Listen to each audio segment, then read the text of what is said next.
आप लोगों के स्क्रीन पर क्वेश्चन दिख गया होगा। तो क्वेश्चन कुछ इस प्रकार से है कि निम्न में से कौन एक बुद्धकालीन गणराज्य नहीं था। तो नीचे चार ऑप्शन दिए हुए हैं, तो आपको बताना है कि उन चारों में से कौन सा एक गौतम बुद्ध के समय में गणराज्य के रूप में नहीं था। देखो उस समय 16 महाजनपद हुआ करते थे और 10 गणराज्य हुआ करते थे। तो जिस समय महात्मा बुद्ध थे तो उनके समय में कौन सा एक गणराज्य के रूप में नहीं था। नीचे दिया हुआ है, पहला दिया हुआ है ऑप्शन रामगाम, पहला है रामगाम, दूसरा दिया है केशपूत, तीसरा दिया है मिथिला, चौथा दिया हुआ है हाटक। तो देखिएगा ये जो 16 महाजनपद, 6ठी शताब्दी ईसा पूर्व की बात है। तो उस समय भारत में 16 बड़े बड़े क्षेत्र हुआ करते थे या राज्य हुआ करते थे, जिसको कहा जाता था महाजनपद।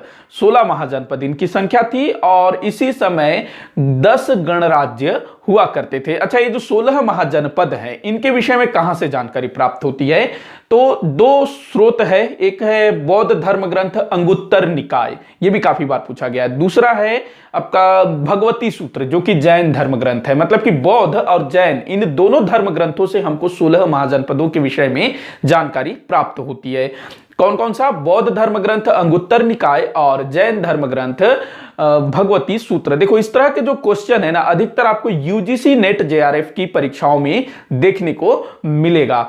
तो हम लोग जो है गणराज्य देख लेते हैं। तो 6ठी शताब्दी ईसा पूर्व के आसपास जिस समय महात्मा बुद्ध थे, उनका समय था, तो देखिएगा जो 16 महाजनपद थे ना, 16 महाजनपद जो थे, मगध हो गया, कौशाम्बी, मगध, वत्स, कौशल, ये सब वो थे ना महाजनपद, 16 महाजनपद। तो इन 16 महाजनपदों में से 2 महाजनपद ऐसे थे जो गणराज्यों के संघ थे। 2 महाजनपद गणराज्यों के संघ थे। एक महाजनपद था मल्ल महाजनपद,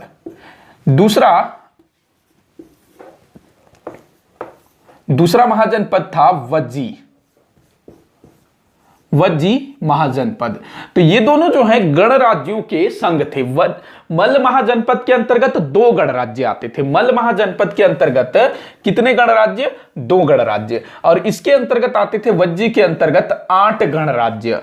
तो टोटल कितने? 10 गणराज्य हुआ करते थे। 6ठी शताब्दी ईसा पूर्व में 16 महाजनपद और 10 गणराज्य। 16 महाजनपदों में से 2 महाजनपद ऐसे थे जो कि गणराज्यों के संघ थे। मतलब कि जो मल्ल महाजनपद है ना, उसके अंतर्गत 2 गणराज्य, वो 2 गणराज्यों में बटा हुआ था। मतलब कि 2 गणराज्य मिलकर के मल्ल महाजनपद बनते थे। वहीं वज्जी महाजनपद ये 8 गणराज्यों में विभक्त था। मतलब कि 8 गणराज्य के संघ को वज्जी महाजनपद के नाम से उस दौर में जाना जाता था। तो कौन कौन से थे भाई ये गणराज्य?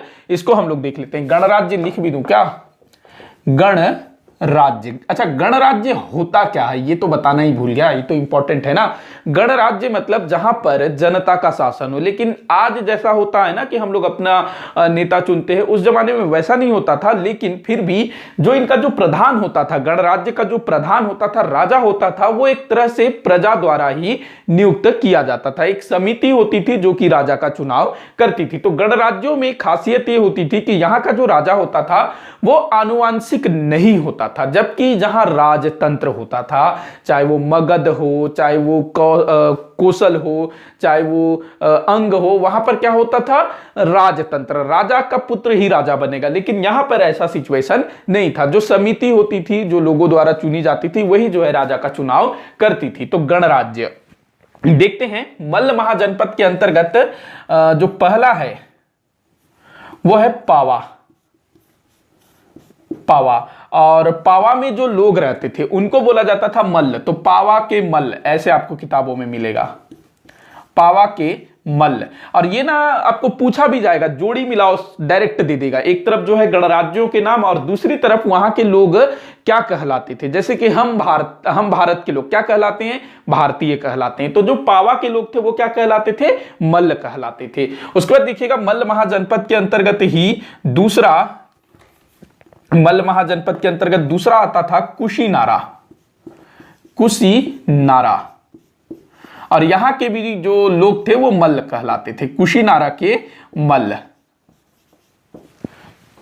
तो ये हो गया आपका मल्ल महाजनपद के अंतर्गत, इसको क्लोज कर देते हैं। अब हम लोग बात करते हैं वज्जी महाजनपद के अंतर्गत जो गणराज्य थे। तो सबसे पहला, अच्छा यहां जो पावा और कुशीनारा है ये दो चीजों के लिए बड़ा प्रसिद्ध है। जो पावा है यहां पर महावीर स्वामी जी को निर्वाण प्राप्त हुआ था, और जो कुशीनारा है यहां पर गौतम बुद्ध जी को निर्वाण प्राप्त हुआ था। इसके बाद वज्जी महाजनपद, इसके अंतर्गत देखिएगा तो पहला आएगा इसके अंतर्गत कपिल वस्तु।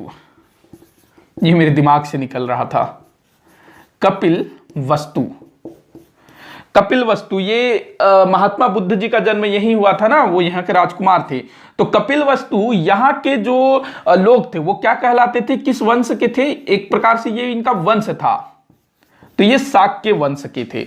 पढ़ते हैं ना कि महात्मा बुद्ध जी कपिल वस्तु में जन्म हुए, शाक्य गण के मुखिया उनके पिता थे। तो कपिल वस्तु में शाक्य। इसके बाद दूसरा है वैशाली। वैशाली यहां थे लिच्छवी। यहां कौन थे? लिच्छवी, मतलब कि वैशाली के लिच्छवी।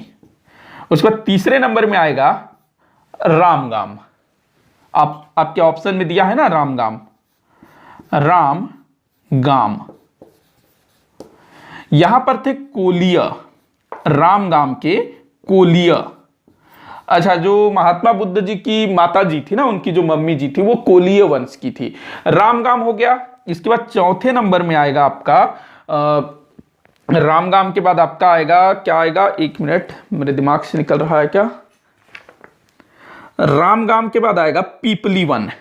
सॉरी, मैं थोड़ा सा क्रम जो है भूल गया था। पीपली वन, इसको आप लोग क्रम से याद रखिएगा तब आपको अच्छे से याद होगा। पीपली वन, यहां मौर्य, जोड़ी में आप लोग याद रखिएगा। देखो पावा के मल्ल, कुशीनारा के मल्ल, कपिल वस्तु के शाक्य, वैशाली के लिच्छवी, रामगाम के कोलिय, पीपली वन के मौर्य, ऐसे आप लोग याद रख सकते हो। तो ये हो गए। इसके बाद पांचवें नंबर में अलकप्प। अलकप्प, बुली, यहां पर कौन थे? बुली, अलकप्प के बुली, अलकप्प के बुली, ये हो गया। अलकप्प के बुली के बाद अगला जो आएगा केशपूत।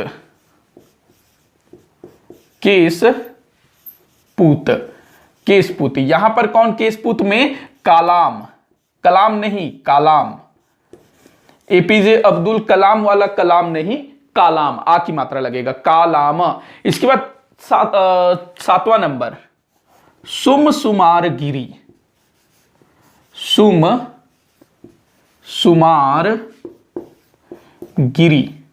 सुमसुमारगिरी, यहां पर कौन थे? भग, आधा ग फिर पूरा ग, ये सुमसुमारगिरी में भग। इसके बाद आठवें नंबर में कौन थे? तो आप लोग देखिएगा मिथिला, यहां से माता सीता थी ना, मिथिला। और यहां के जो लोग थे वो विदेह, इनका जो वंश था। तो ये टोटल 10 गणराज्य। तो आपके क्वेश्चन में क्या क्या ऑप्शन दिया हुआ था? मिथिला भी था ना एक, तो एक आपका दिया हुआ था, क्या क्या है? रामगाम दिया हुआ है, देखिएगा, केशपूत दिया हुआ है, मिथिला दिया हुआ है। तो ये तीन जो है ना, रामगाम, केशपूत, मिथिला, ये जो है गौतम बुद्ध जी के समय में गणराज्य के रूप में थे। और जो हाटक है ना, ये कौन था? हाटक जो दिया है ना, ये कंबोज महाजनपद हुआ करता था एक उस जमाने में, जो कहां पर था? पश्चिमोत्तर भारत में, जो पाकिस्तान अफगानिस्तान तरफ का जो क्षेत्र है ना, उस तरफ था। गांधार था, कंबोज था, और कंबोज की राजधानी थी हाटक। तो हाटक जो है कोई गणराज्य नहीं था, वो एक राजतंत्र, जो कि महाजनपद था, राजतंत्र कंबोज, उसकी राजधानी थी हाटक। तो हाटक आपका आंसर हो जाएगा। एक बार इसको रिपीट कर लेते हैं। 16 महाजनपदों में से 2 महाजनपद, मल्ल महाजनपद और वज्जी महाजनपद, ये गणराज्यों के संघ थे। काफी बार पूछा गया है कि कौन से महाजनपद गणराज्यों के संघ थे। उसके बाद मल्ल महाजनपद के अंतर्गत 2 गणराज्य, वज्जी महाजनपद के अंतर्गत 8 गणराज्य। टोटल कितने गणराज्य? 10 गणराज्य। मल्ल महाजनपद के अंतर्गत 2, पावा के मल्ल और कुशीनारा के मल्ल, मतलब ये जो क्षेत्र का नाम है, पहले इस तरफ जो है वो क्षेत्र का नाम है, इस तरफ उनके वंश का नाम है। पावा के मल्ल, कुशीनारा के मल्ल, ये आपको डायरेक्ट जोड़ी मिलाओ के रूप में भी दे देगा। जैसे कि ये 4 दे दिया और इन चारों को ऊपर नीचे करके दे देगा, बोलेगा जोड़ी मिलाओ। क्या कर लोगे, इसलिए आपको इसको याद रखना पड़ेगा। अगला, ये जो वज्जी महाजनपद के अंतर्गत कपिलवस्तु के शाक्य, महात्मा बुद्ध कपिलवस्तु से थे, शाक्यगण के प्रमुख उनके पिता थे, ऐसे हम लोग पढ़ते हैं, आराम से आपको याद हो जाएगा। वैशाली के लिच्छवी, काफी बार ये नाम आता है कि वैशाली के लिच्छवी को हरा दिया, इस टाइप से। तो और यहां से काफी सारे लोग थे, वैशाली के लिच्छवी। उसके बाद देखिएगा रामगाम के कोलिय, रामगाम के कोलिय, पिपलीवन के मौर्य, पिपलीवन के मौर्य, जो चंद्रगुप्त मौर्य थे उनके संबंध में कहा जाता है कि वो मौर्य वंश के थे। उस पर देखिएगा अलकप्प के बुल्ली, अलकप्प के बुली। उस बाद केशपुत के कालाम, केशपुत के कालाम, सुम सुमार गिरी, सुम सुमार गिरी के भग। फिर आखिर में आता है मिथिला के विदेह। देखो हम लोग ना वैदिक काल में पढ़ते हैं कि काफी सारी विदुषी महिलाएं थी, जैसे कि लोपामुद्रा, घोषा, अपाला, सची। उनके संबंध में कहा जाता है कि उस जमाने की जो अधिकतर विदुषी महिलाएं थी वो इसी मिथिला से ही होती थी, मतलब यहां से माता सीता भी थी। तो ये एक तरह से जो है ना, यहाँ की जो स्त्रियां होती थी काफी विदुषी हुआ करती थी, तो ये चीज ध्यान रखिएगा। अच्छा, ये गौतम बुद्ध के समय के है ना, मतलब क्वेश्चन भी है कि कौन सा बुद्धकालीन गणराज्य नहीं है। मैं एक और चीज आप लोगों को बताता हूं, आपके एग्जाम के लिए काम आ सकता है, स्पेशली यूजीसी नेट या फिर टीजीटी पीजीटी वालों को। क्या कहते हैं, जो महात्मा बुद्ध के समय के 6 नगर ये पूछा जाता है। एक बार पूछा भी गया था, मैंने किसी वर्ष के एग्जाम में देखा था, मतलब यूजीसी नेट के एग्जाम में ही, महात्मा बुद्ध के समय के 6 नगर, या कहे तो उसको महानगर। तो देखिएगा, सबसे पहला तो राजगृह, राजगृह जो कि उस जमाने में मगध की राजधानी थी, राजगृह। इसको हम ना राजगीर भी बोल सकते हैं, राजगीर, राजगीर।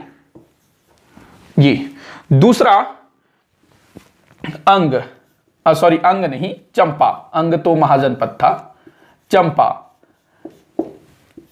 पहला राजगृह मगध की राजधानी, दूसरा चंपा, चंपा अंग की राजधानी थी। चंपा किसकी राजधानी थी? अंग की राजधानी थी। इसके बाद तीसरे नंबर में आएगा श्रावस्ती, श्रावस्ती। चौथे नंबर में आएगा साकेत। देखो जो श्रावस्ती और साकेत है ना, ये दोनों कोसल महाजनपद उसके राजधानियां थी। मैं यहां साइड में लिख भी देता हूं ना, तब ज्यादा बेहतर रहेगा। मगध, अंग, अंग राजकरण वाला अंग, कोशल,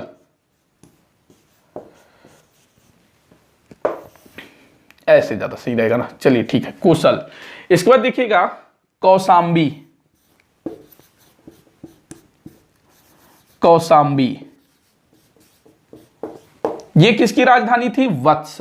यहां के राजा थे ना एक उदायन, वत्सराज उदायन। उसके बाद 6वें नंबर में आपका आएगा वाराणसी, वाराणसी जो कि काशी महाजनपद की राजधानी थी। तो ये 6 नगर जो कि महात्मा बुद्ध के समय के प्रसिद्ध प्रख्यात नगर माने जाते हैं। तो ये परीक्षाओं में पूछा जाता है, स्पेशली यूजीसी नेट वालों इसको ध्यान में रखिएगा। राजगृह मगध की राजधानी, चंपा अंग की राजधानी, श्रावस्ती कोसल की राजधानी, साकेत भी कोसल की राजधानी, कौशाम्बी वत्स की राजधानी, वाराणसी काशी की राजधानी। तो ये चीज भी आप लोग ध्यान रखिएगा। और हमारे क्वेश्चन का आंसर तो मिल गया ना। हाटक, हाटक जो है किसकी राजधानी थी? कंबोज की राजधानी थी, जो कि एक महाजनपद था।